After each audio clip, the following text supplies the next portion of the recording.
Niye sevinirsen güzelim? Çünkü vaktiğinin yanına dediyim. Murat dayı. Geleyim Murat dayı. He. Hardan gelip? Arkadaşlar. Hele mi?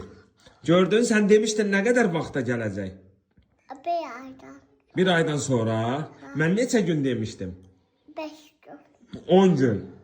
Oldu. Gördün 10 güne geldi. Kim düz demişti? Sen. He başına dönüm. Gördün? Gözün aydın, gözün aydın. Çok istəyirsən Murat dayını. Ona göre belə sevinir. O ne tər idi? Niye belə elədin Mədiş? Ne tər? Çünkü bulamağı. Ha ne tər elədin? Sen başına. Ora niye ağrıyır? Çünkü divandan donmalar.